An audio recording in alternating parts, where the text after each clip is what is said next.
वक्त है वंदे भारत का, जिसमें सबसे पहले बात होगी अंतरिक्ष के क्षेत्र से, जहां पर भारतीय वैज्ञानिक लगातार नई नई इबारतें लिख रहे हैं। महज 6 महीने पहले यानी कि साल 2023 में इसरो ने चंद्रयान 3 की सॉफ्ट लैंडिंग कराई और आज साल के पहले दिन इसरो ने एक बार फिर से इतिहास रच दिया। इसरो ने आज सुबह सुबह एक्सपोसैट को लॉन्च कर दिया है। इधर बात जम्मू कश्मीर की भी होगी, जिसके लिए कल का दिन काफी अहम है। कल यानी कि मंगलवार को जम्मू कश्मीर को लेकर हाई लेवल मीटिंग होने वाली है, जिसकी अध्यक्षता अमित शाह कर सकते हैं और इस हाई लेवल मीटिंग में आतंकवाद के पूरी तरह से खात्मे को लेकर कई कड़े फैसले लिए जा सकते हैं। आइए शुरुआत करते हैं उन तस्वीरों के साथ, एक तरफ जहां पर नए साल का जश्न और दूसरी दहशत। साल 2024 के पहले ही दिन भारतीय अंतरिक्ष अनुसंधान संगठन ने इतिहास रच दिया है। दरअसल इसरो ने साल के पहले ही दिन दुनिया का दूसरा और देश का पहला ऐसा सैटेलाइट लॉन्च किया जो कि पल्सर, ब्लैक होल्स, आकाशगंगा और रेडिएशन एक्सेट्रा की स्टडी करेगा और इसका नाम एक्सरे पोलारीमीटर सैटेलाइट यानी कि एक्सपोसैट है।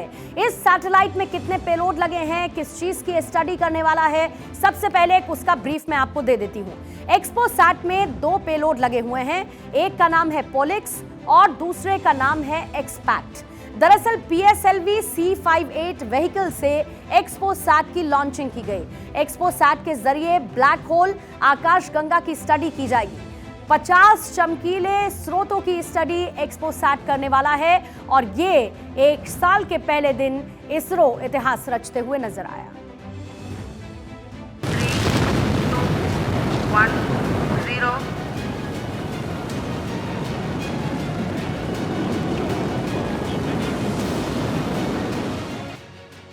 नए साल की शुरुआत, इसरो ने रचा इतिहास।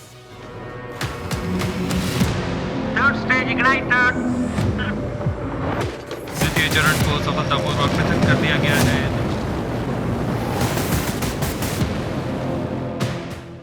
एक्सपोसैट की उड़ान, दुनिया हैरान।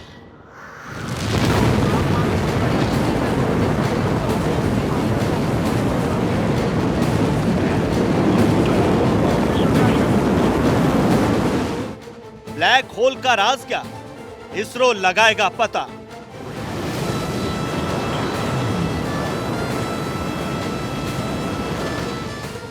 जीरो। 2024 में इसरो का फर्स्ट डे और फर्स्ट शो कुछ ऐसा रहा। 2023 में चांद के दक्षिण ध्रुव पर सफल लैंडिंग के बाद इसरो ने नए साल के पहले दिन इतिहास रच दिया। Rocket carrying India's prestigious Chandrayaan 3 spacecraft. P2 tracking. ISRO ने दुनिया का दूसरा और देश का पहला ऐसा सैटेलाइट लॉन्च किया जो पल्सर, ब्लैक होल्स, आकाशगंगा और रेडिएशन की स्टडी करेगा। इसका नाम एक्सरे पोलारीमीटर सैटेलाइट है।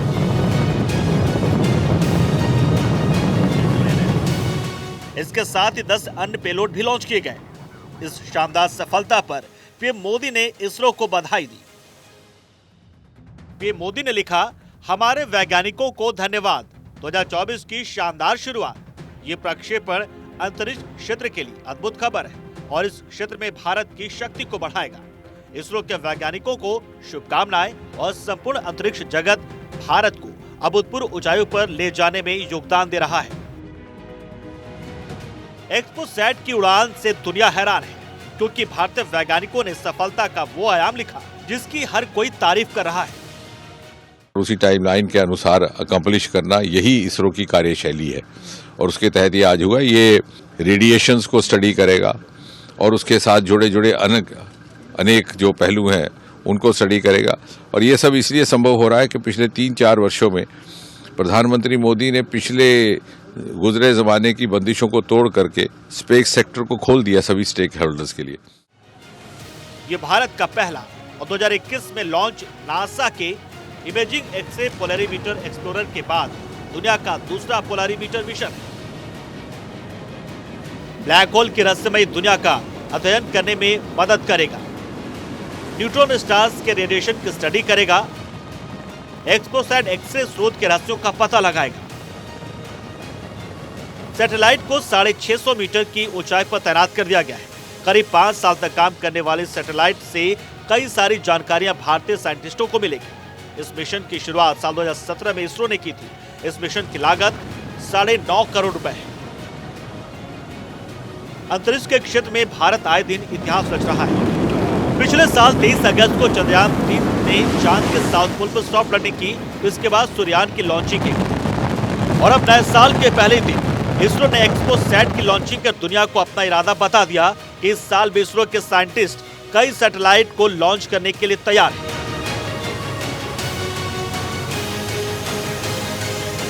Bureau report, Bharat 24।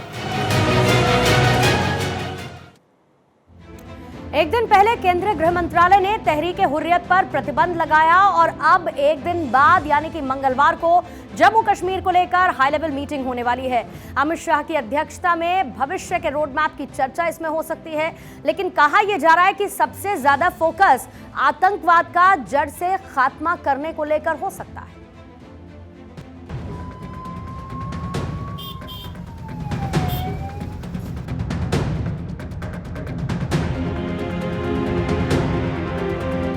शाह का एक्शन, दहशतगर्दों को टेंशन।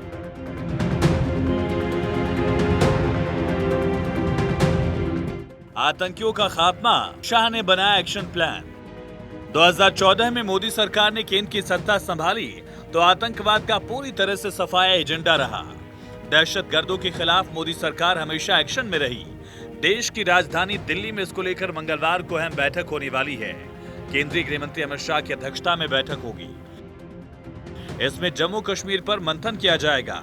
आतंकवाद पर पूरी तरह से लगाम लगाने के साथ कानून व्यवस्था की स्थिति, यूएपीए से जुड़े मामले और अन्य सुरक्षा संबंधी मुद्दों की समीक्षा होगी। इस हाई लेवल मीटिंग को काफी अहम माना जा रहा है क्योंकि एक दिन पहले ही केंद्र सरकार ने तहरीक हुर्रियत पर प्रतिबंध लगाया। केंद्र सरकार का कहना है कि इस्लामिक शासन स्थापित करने की ये साजिश रच रहा था। इस बैठक में एलजी मनोज सिन्हा, एनएसए अजीत डोभाल, केंद्रीय गृह सचिव अजय भल्ला, मुख्य सचिव अटल ढुल्लो, आईबी के निदेशक तपन डेका, सीआरपीएफ और बीएसएफ के महानिदेशक शामिल होंगे। इसके साथ ही कई और अधिकारी मौजूद रहेंगे। जम्मू कश्मीर के ताजा हालात को लेकर के केंद्रीय गृह मंत्री अमित शाह ने बैठक बुलाई है। बैठक में आतंकवाद के खिलाफ सरकार के एक्शन और साथ ही साथ विकास कार्यों को लेकर के समीक्षा की जाएगी। कहा जा रहा है कि इसमें मनोज सिन्हा सहित जम्मू कश्मीर के तमाम आला अधिकारी मौजूद रहेंगे। साथ ही साथ केंद्र के बड़े अधिकारी भी बैठक में शामिल होंगे। बैठक में आतंकवाद के खात्मे को लेकर एक्शन प्लान पर चर्चा होगी। साथ ही साथ जम्मू कश्मीर में विकासगत ढांचा को किस तरह से आगे बढ़ाया जाए उस पर भी चर्चा की जाएगी। मोदी सरकार का साफ मानना है कि जम्मू कश्मीर को फिर से जन्नत बनाना है तो आतंकवाद का पूरी तरह से सफाया जरूरी है और सत्ता संभालने के बाद मोदी सरकार ने ऑपरेशन ऑल आउट के जरिए आतंकवाद पर काफी हद तक लगाम लगा दिया है। Bureau report, Bharat 24।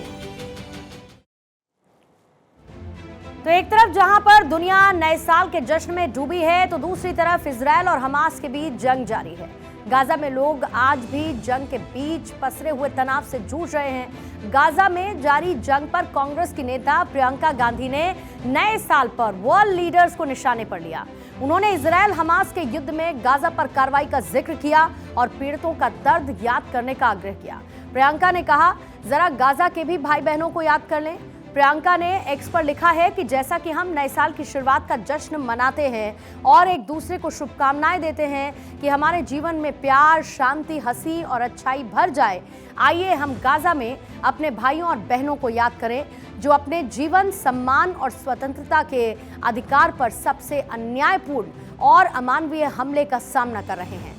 प्रियंका आगे लिखती हैं कि एक तरफ हमारे बच्चे जश्न मना रहे हैं जबकि गाजा के बच्चों की बेरहमी से हत्या की जा रही है। दुनिया के तथाकथित नेता चुपचाप इसे देखते रहते हैं, सत्ता और लालच की तलाश में बेफिक्र होकर आगे बढ़ते रहते हैं। फिर भी ऐसे लाखों आम लोग हैं जो गाजा में हो रही भयानक हिंसा को समाप्त करने की मांग करते हुए अपनी आवाज उठा रहे हैं।